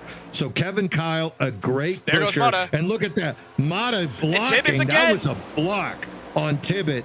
So Mata and Tibbett continue to be the 2 exciting cars, switching lanes randomly, erratically, one might even say. Here comes that hard push. Look how hard that Tide car of Applegate gets into the 44. Gonna bring it up. Mata again comes up to block, almost causes a wreck. And this is playing Russian roulette right now. No way he comes up again. Look how tight it is. Finally, the 44 and the Tide car have made their way up to Iverson. That's the second row. Volpus, Kelly, Sanders, all on the outside as well. Here it is, side by side by side, 10 cars deep, Zach. And that is why Tibbetts was doing that. But I'm going to play a little bit devil's advocate with you right now, Gene. I think the reason that Mata was ducking back down is every single time Tibbetts tried to use, Mata tried to use the outside lane, Tibbetts tried to take him 3 wide. There's no reason to trust that 44 if you're anyone on the inside lane. He is going to take you 3 wide. So I think Mata eventually just gave up. But this right here, that's why Tibbetts was doing that. He knew he had the speed to lead if he doesn't disappear. Uh-oh. He blinked. Where'd he go? Oh no, Gene. I'm freaking out. The whole outside lane is panicking. Look at Applegate off the throttle. Gene, no clue. I don't want to speculate here. I don't want to speculate too hard here, but I think something may just happen. We've seen Tibbetts involved. Do you have an incident count on him? No. So we've seen him involved in almost every accident today. And that was a big push from Applegate. And sometimes those pushes are so big, they might give you a ×2 or even a ×4. What if Tibbetts just got disqualified? No. Because I'm not seeing him in the pits. He is not on track. There he is. He's gone. He's officially gone. And did he lose connection? Yeah, it just says manually disconnected. I think he may have been DQ'd, Mean Gene. We will have the answer when this race is over. I don't want to speculate too much about something that serious, but that is not uncommon. It's happened to me, and I swear on my life, Mean Gene, I was at fault for about one of those wrecks. Doesn't mean you can't get a times 25 here at Daytona. All right, so let's re-rack them. Yeah. Inside lane still working. Mo Power, 31 of Daniel Plant Smith in the lead. He's got Tony Iverson behind him. Iverson's got no teammates out there with him. Michael Mata running third. No teammates out there with him. Alex Hillman, Dalton Geyer, fourth and fifth. Sixth place car gonna be, here's where teammates begin, Andrew Bolander. Outside lane, you can see the 12 there, trying to hold it on. Then Mo Power making that outside lane work along with the help of the Tide car, and then Joe Volpis. Now look, riding the Dente, here comes Clausen and Gambrel, but nobody commits to the outside. Finally, Gambrel gonna take a chance, gets a hard push from the Toyotas and the Chevrolet of Bolander. Can he hold on to it? And here comes the 913 of Hardy, says, I'll lead this outside lane as well. Ooh, it's getting spicy out here, Zach. Lap number 70, 11 to go. Now the power of the outside lane is getting to what it needs to be in terms of car volume, but the organization is not there yet. You see Lewis not too interested. He's going to duck back down to the bottom. Big pushes coming here from Gambrel, and you see the 913 doing everything he can, and Hardy trying so hard to hang on, and now Sanders saying, maybe I'll help you. No, I won't. Just kidding. But a few of these cars starting to flirt with that outside lane. I'm looking guys like Mazza, Sanders, even Geyer and Kyle, I could definitely see jumping up to that outside lane if it's able to catch them, but you've got to prove to me first that you can do it, and they are losing cars by the instant. Only 10 to go. I don't understand, and I guess that's why I'm in the booth with you right now, Mean Gene. I don't understand why more cars aren't going towards the top right now. You can't do anything on the bottom. No, 17 cars on the lead lap. In that lead group, and then you can see Hunter Hall, Matt Novella, they're up in each other, trying to close the gap. Lap car of Tyler Clunan after that. But 17 guys, and I am so surprised, as you said, to look back in the rear of the group and see the 53 of Colin Bollinger and the 23 of Andrew Bolander. They must feel confident that they can make that outside lane get together and push to the front. Only 9 laps to go right now, and yet nobody's showing any sense of urgency to make the outside work. Here we go, finally seeing the Dente looking upside. Here comes the 913 of Dustin Hayes. Got no help. Novella and Hunter Hall have finally caught the group. 19 cars on the lead lap, 19 cars in this lead group. Right now, Daniel Smith continues to lead. Tony Iverson, last week's winner, definitely in this thing behind him. Michael Mata, Hillman, and Dalton Geyer. Then Zach Clausen, first rookie in the group. And look where Saunders is. They're starting to play with fire here a little bit, Mean Gene. They can lose this pack. These next gens can really separate more than any other stock car on the service that's currently racing here today. And if you're not careful, these cars, especially if they stay single file up here, are going to drive away from you. So this is why, okay, we'll see if Saunders wants to go the outside here. Sorry about that. Here we go. Yeah, he does. Maybe they went so far back to get a big run joined up there, because those are all teammates. We got Saunders, Beverly, and Volpis. These guys are all going to work together here to try to make something happen. Behind them, it's getting sloppy. Louis on the inside goes 3 wide with the Tide car of Applegate. Mo Power goes on the outside of them. Louis recovers, and now Bolander and Bollinger don't want to lose this lead group. That's 12th and 13th. Colin pushes a little hard, lets Andrew get back in there, but those guys are already a second behind the cars in front of behind the leader. This is going to be tight. The leader is their buddy Daniel Smith, but I don't think Smith's the kind of guy to burp this thing. Daniel's the guy that wants to win, and then afterwards he says, well, I would have helped you, but you weren't there. And Tony Iverson's the type of guy to run straight through you if you do something cute like burping in and try to slow down this field. You can already see right now, Iverson not trying to do any favors to Smith, trying to give him the hardest pushes he possibly can, keep them both up front, but also thinking, if I get your car upset, that's too bad for you. But I think a second's too much. I think this group right here, Volpis will be the end of it. Bolander, I don't think they can catch him unless these guys get side by side and they start getting messy like they just did. That is too big of a group, or that's too big of a gap, and that's too small of a group to make this happen. They need to hope for a caution now, but these guys staying single file, and this is a trend we've seen recently in MRL here, Mean Gene. We were at the same track last week on Thursday night, and we saw the same thing happen. They didn't start racing each other until the white flag. That's the last thing if you're Bollinger or Bollinger want to see right now. They need those points available to them with Jordan Fisher out of this race. Here we go.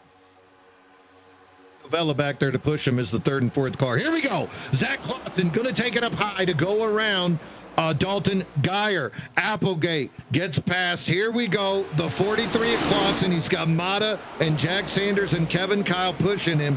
Come on, Clausen. Keep it out there. Geyer closes the gap. Joe Volpus smashes into the back of his teammate, the 3 of Mazza. Little bit of shuffling there, and that's just going to let Dalton Geyer pull up into 5th behind his teammate Hillman. Going to make those two guys start to wonder what they can do. 5 laps left. Still Smith, Iverson, Mata, then the DDI teammates, and then Zach Clausen right behind them running in 6th. Then you got East Coast Alliance, Mazza, Volpus, Beverly. All 3 of those guys are teammates. Then Sanders and Kyle, their teammates, and then Bolander and Bollinger trying to close the gap, but they're a half a second back. They're so close. They're almost there with only 5 to go.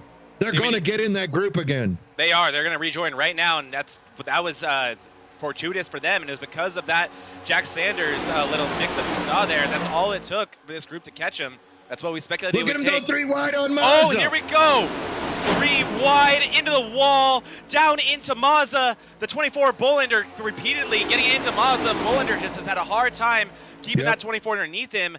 And I cannot believe how weak the outside lane is here, Mean Gene. It came out of nowhere. It was not like this 20 laps ago. No, and you could see Clausen tried to make it work. Hillman, Volpus with a great move on the inside, then went back to the outside looking for help. He's getting a push from John Beverly now. Here comes Kevin Kyle tightening up that outside. Look at that push there by the 913 of Hardy, and then Clausen. Outside lane, gotta figure out how to make it work. Maybe somebody will come up. It could be Jack Sanders.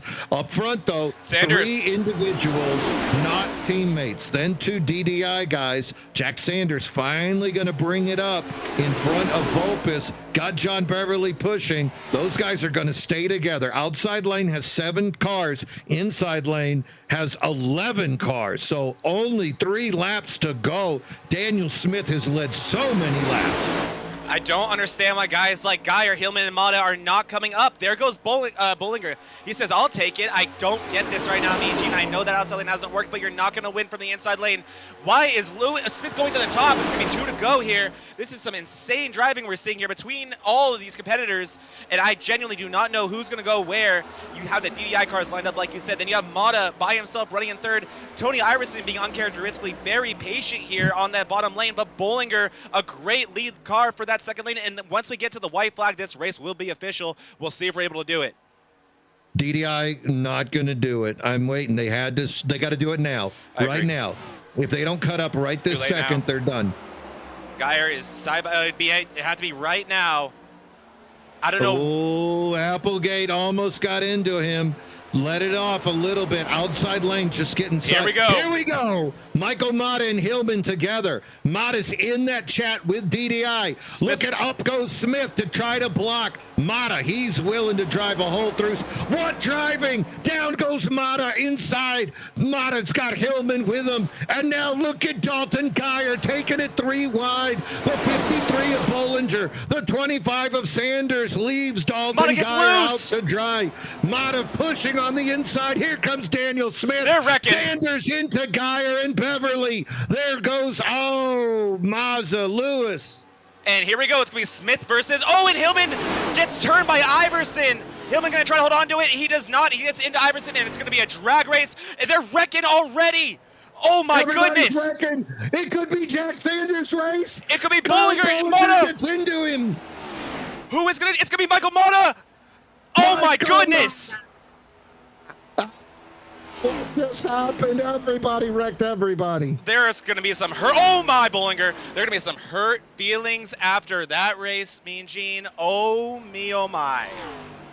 Oh, I wish I was a fly on the wall listening to some of the chats going on right now. Lots of people disconnecting, lots of anger, lots of frustration, and lots of celebration.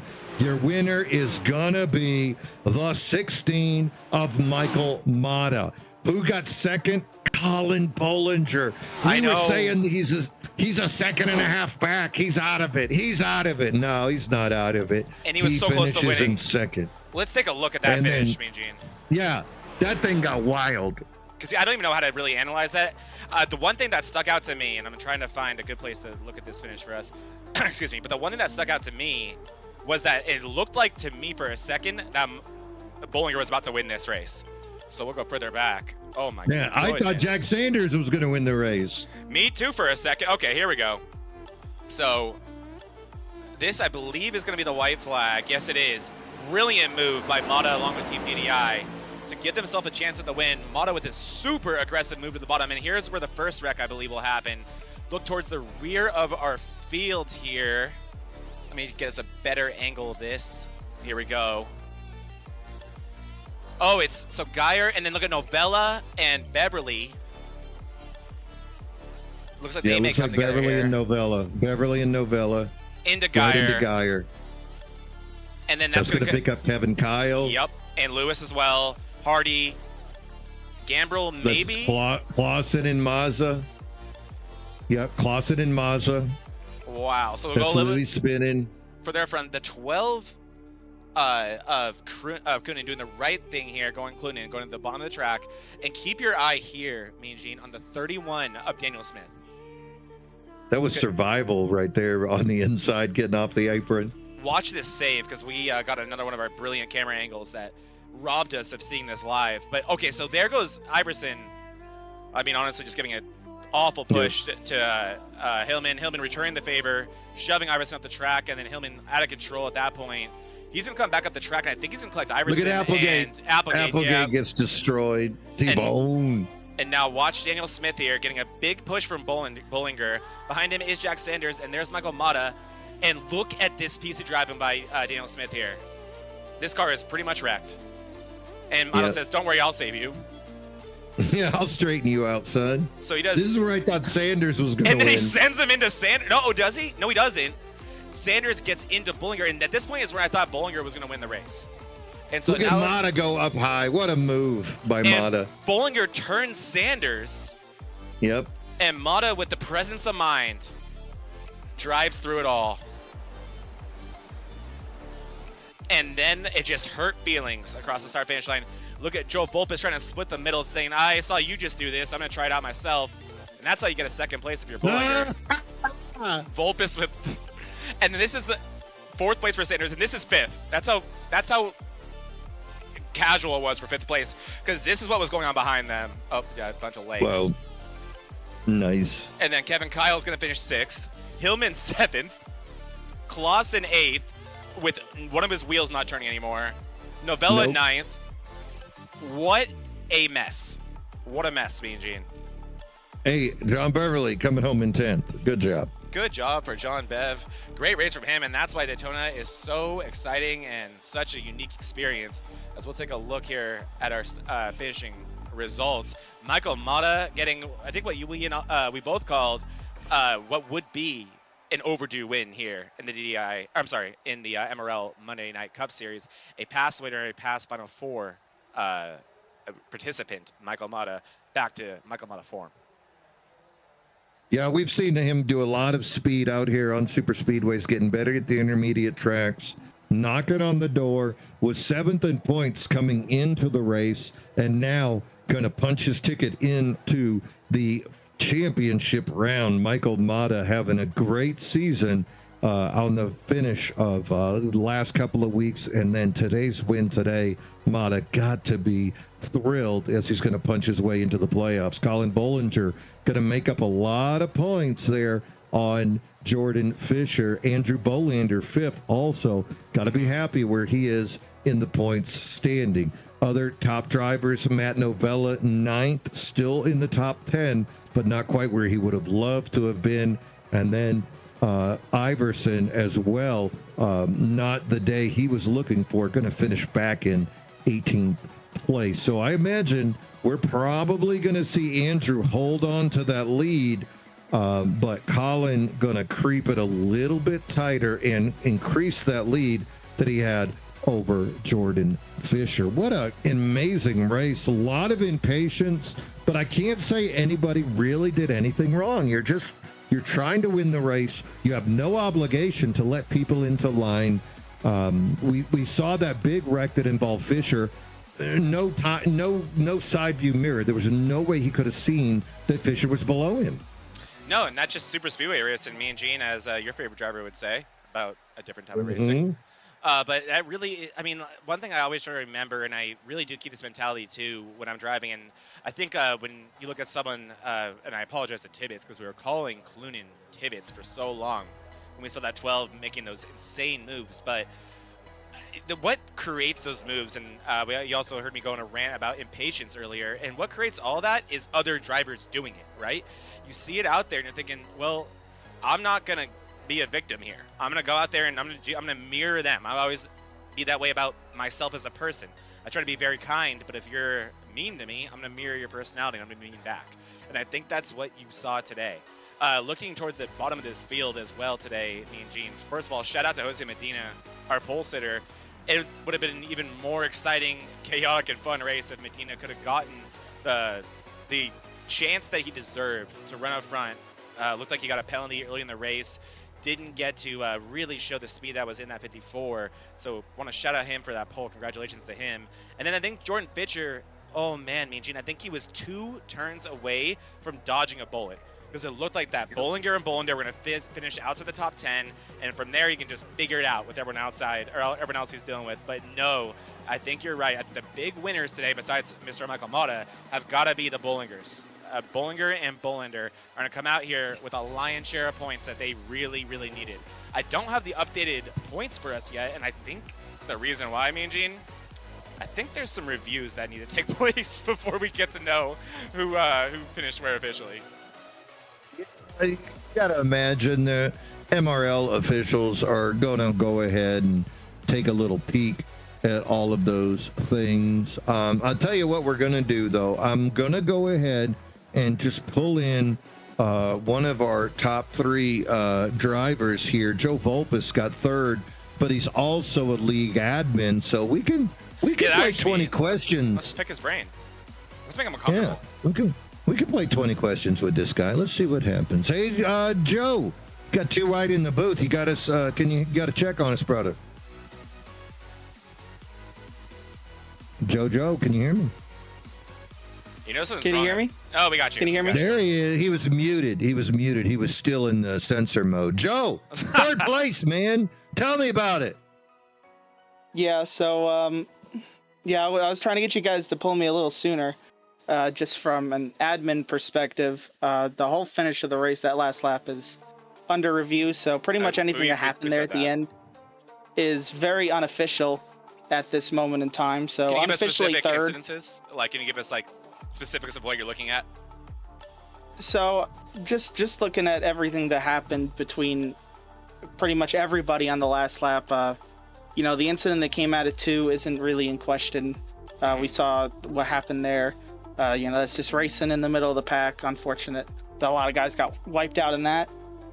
Everything beyond that, though, at the front of the field, just want to make sure nothing was done egregiously by anybody to really alter the results of the race, too chaotically, if you understand what I'm talking about. For sure. Because for MRL, we want to make sure that the end of these races can be chaotic. There could be a lot of crazy stuff that happens, but we want to make sure that nobody's doing anything that's malicious, and we want to make sure that the wins are, of course, fair, and whatever happened there at the front, just want to make sure everything is square and clean there.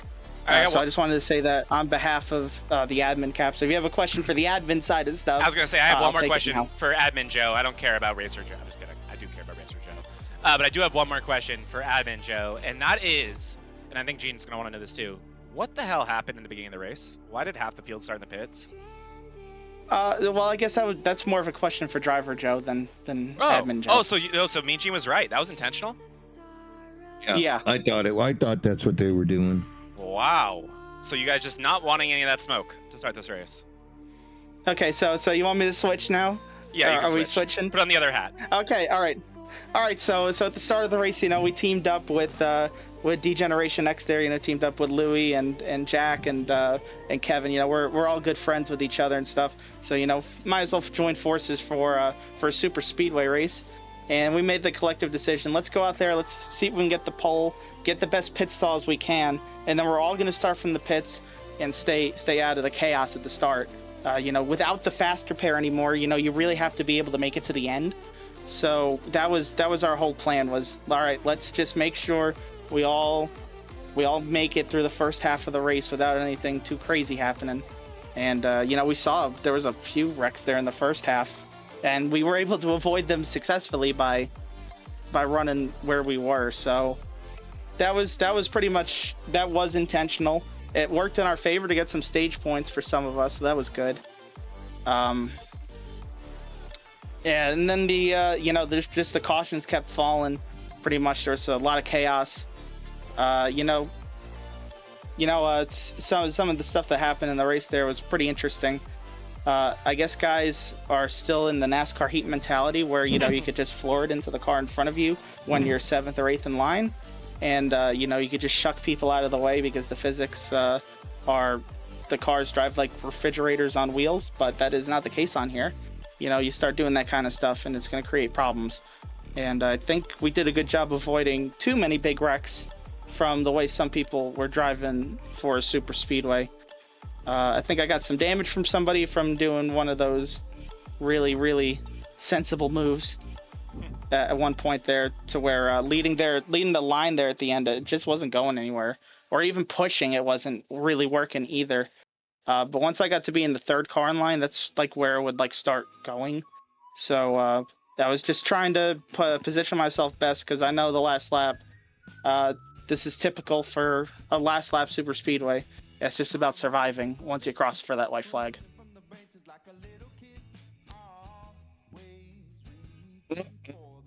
So lots of eyeballs going to be on this finish. It's unofficial. So right now, unofficially, Michael Mata is our winner. Colin Bollinger is our second place finisher. Joe Volpus third on the podium with them. All of this unofficial. We will be able to bring you an update. Most likely we can give you one tomorrow here on the Vortex Racing Network on the Tuesday, Big Trucking Tuesday broadcast. But for now, Joe Volpus, unofficially your third place finisher. Joe, anybody you want to give a shout out to today? Yeah, I want to shout out everybody that worked together in that chat. That was a great job by all of us. We survived to the last lap. Unfortunately, the last lap didn't really go the way we wanted it to. We were really hoping to get one of us a win, but didn't work out, looks like. So, yeah, it's a tough break in that case, but, great teamwork by all of us, for as many of us as there were. It's, usually hard to get a group of people of like 8 people together to work together. I'm sure you guys are familiar with trying to get big groups to work together, but we did a great job of it tonight, and I think we could all be proud of that at least. There he is, Joe Volpus, unofficially number 3rd running here tonight. Joe, go have yourself a cold one, and good luck reviewing all of that footage. There were some fun rigs for everybody to take a look at.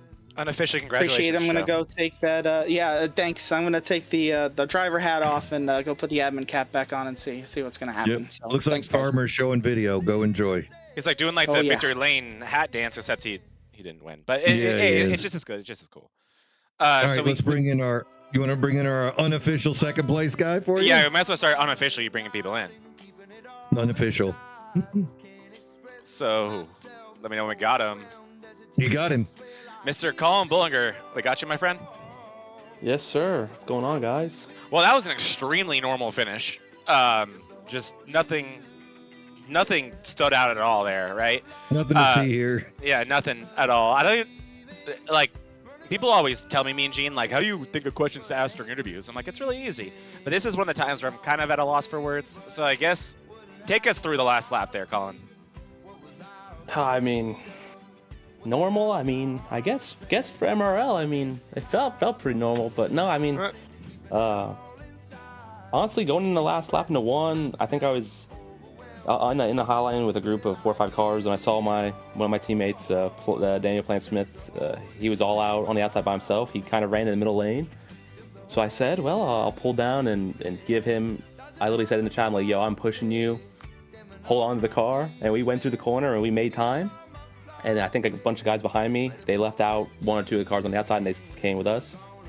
And then we dragged all the way. And right as we're getting to 3, I looked behind me and there might be 1 car pushing me. I think everybody was wrecking already. And then I'm telling Plan, like, I'm staying with you. You know, I'm not leaving you. It's going to be me and you here. We go into 3. I see the inside lane wreck. I'm like, oh man, we're going to win. And then all of a sudden, I think the 16 all the way in the bottom drove up into Plan and wrecked him. So then it's me and Jack Sanders coming to the line at 4. I tried to side draft him, and I ended up turning him, which I feel so bad about. And then Mata, who ended up wrecking our line, ends up rolling past both of us and winning. So, I mean, it was probably insane for you guys to call fun, but, like, I don't even know. I couldn't even tell you. I didn't watch your guys' call yet, but I bet you had a great time trying to do that. Oh, we had a hell lot of fun up here. And yeah, there was a moment where I said Bollinger is about to win this race. It looked like coming out of 4, you had it. But I think one thing that was worth knowing about this race, especially defending champion you are, and also with one of your biggest competitors, Jordan Fisher, with a just enormous hit. Not sure if you saw that in car when it happened, but absolutely massive hit. Taking him out of the race, how much is that, especially at a track like this, like Daytona, where anything can happen, it's so easy to wreck the car. Did that change your approach at all, knowing that one of your biggest competitors was not going to be collecting points? Yeah, I mean, funny enough, I think I was all the way in the back when he wrecked, and literally as I was driving by, I think he was the one tabletopping back up to the track and almost cleaned me out. But yeah, we were lucky to get through that. But at that point, I was like, I wasn't so much really thinking about that, but just kind of where we're at. I'm like, I really wanted to try and get some stage points tonight, which I think we got the most. I think I hit the line first at the stage. We're pretty sure you won the stage, yeah. But it was just that was pretty big, and then I think we finished second tonight, and I think Kat or Andrew Bolander finished 4th. So I'm not sure how much we really made up on him, but yeah, I mean, like, we're already locked in, but I'm trying to end up still be the regular season champion, because, you know, you get extra points going in. So I mean, any points, well, every point matters, and honestly, at Daytona, you never really know when it's going to be over. So I tried to get them when I had the chance, and after that, I was okay if we wrecked out, but we didn't. So yeah, a little lucky. Yeah, it definitely did work out. I think you did get the stage. I mean, it was an incredible finish, but if you did, it was by millimeters. Second place, obviously, being going to be the worst case for you there. Unofficially, because we just had a Volpus in the booth with us, the 3rd place finisher, also an admin here, and the finish apparently is under review. But unofficially, it's going to be you in 2nd, Sanders in 4th, Bolander in 5th. So a great points day for you here today. And I guess with that knowledge, I don't know if any of the unofficialness pertains to you or not. I have no idea what cars are being reviewed or not, or what incidents specifically are. But I guess if there's anything, you already did say, I'm sure it was unintentional with Smith. You were giving him a huge push, and those are the things that happen. But yeah, anything you want to say there, I'd say it now. And beyond that, any shout outs you want to give before you get out of here today? And beyond that, great day from you as your defending champ. And with the unofficial results, we still don't have the points, but my guess is if things stay the way they are, you'll probably come out of here with the lead, if not tied with Bolander.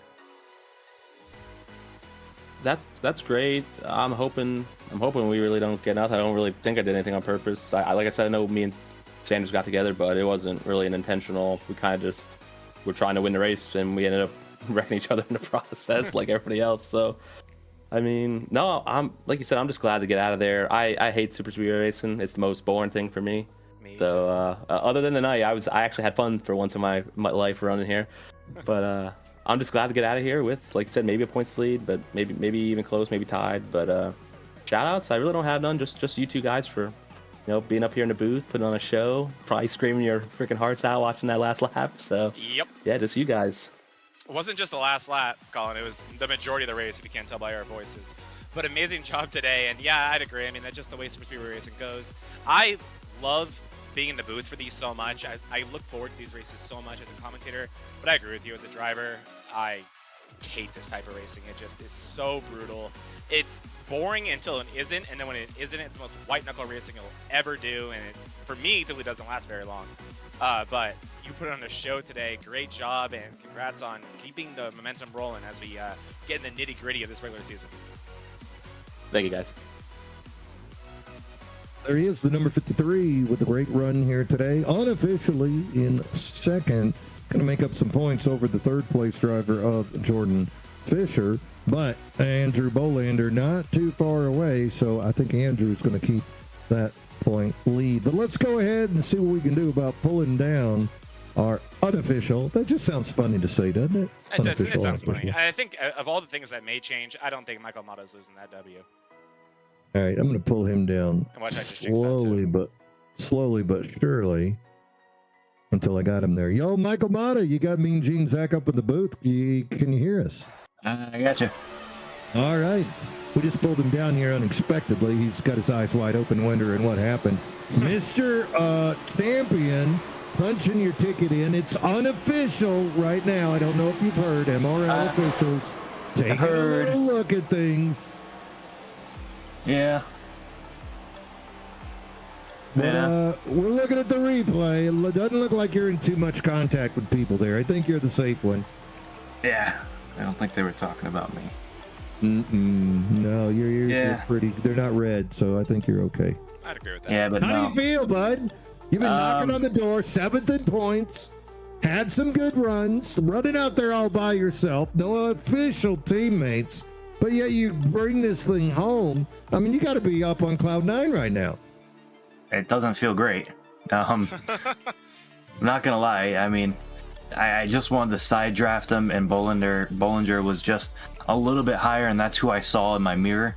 So I thought that's how much room I had to go up. But I just didn't, and I just clipped him just a little bit. I really do want to apologize to him. I just kind of put in a bad position, had to side draft because everyone behind me died. But yeah, it's not how I want to win these things. I mean, you guys know, I mean, last week I probably could have punted Tony if I really wanted to. But, I mean, I've only won one other time at Daytona. All my other super speedway wins come at Talladega. So a win here is special, but it's like, doesn't feel that special today.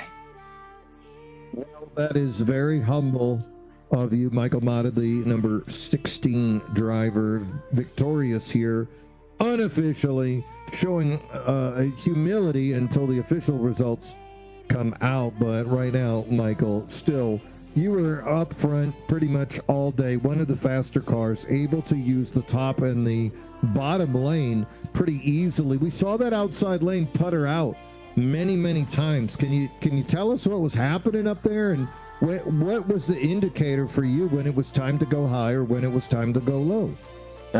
It just needed help or to be up front. If you're in the back, which I never really was, luckily, it's you need a lot of help to make that top line go. You need a side draft in the corners and then have that run off on the straightaway and pull away so they can't side draft you. And if there's one guy not doing it or the leader doesn't understand of the outside line, it's just not going to work.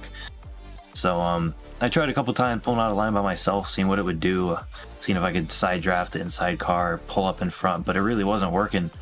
So I was just committed to the bottom the whole race until I was up front and was able to actually make my own runs and have Hillman behind me. And that's just what I did in the last lap. Just made the run and got to the outside, and then the last lap happened. You were definitely one of the cars that we saw. A few guys tried to make that move, and they just got shuffled to the back. But you were able to make that decision when it was appropriate, when it was correct. Moves you to the front. Few tense moments out there, though.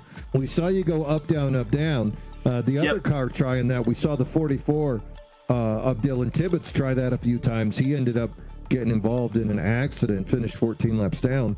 But you were able to ride the wave, the tidal wave of momentum, make that outside work when you needed it to. And I know you're being humble, but I'll tell you, man, Zach and I are going to be excited enough for both of us are excited enough for you watching that dub. Unofficially, right now, the winner would punch your way into the ticket. We'll have the official results tomorrow night on the Vortex Racing Network broadcast of Big Trucking Tuesday. But for now, Michael Mata, you looking good. I've looked at the replays. Doesn't appear that they're chatting about you. So we'll just have to see officially. Anybody you want to give a shout out who before we let you go today, Michael? I got to shout out Hillman. I mean, he was really committed to me there, almost to a fault because he was committed to my bumper. Tony got to his inside, and that's how that wreck started. But I mean, just shout out to Hillman being there for me. Told me he was committed to my bumper until we cleared, and then we'd race it out. But shout out to him. Shout out to all the DDI guys been running with him here. Been a lot of fun to race with. But yeah. Shout out to Cisco Moon. Check his music out, and that's about it. There you go. Man, a few words, but many trophies. Michael Mata going to be victorious here today at Daytona. Michael, go have yourself a cold one. You can do it humbly if you like, but you'd still deserve a nice frosty beverage. Yes, sir. Congrats, Michael. Don't beat yourself up, man. Do not beat yourself up. Thanks, guys. Great job, man. Tell you what, Zach, I'd rack the whole damn field and then be shocked if they were mad at me. I don't know. That guy, that guy's just humble. You got to appreciate that in a driver out there, especially in a field this big, 24, 25 guys. You don't want people out there headhunting. But on the other hand, it's a super speedway, last lap. Crazy things are going to happen. And that's exactly what we saw out there today. Just crazy racing, especially that finish.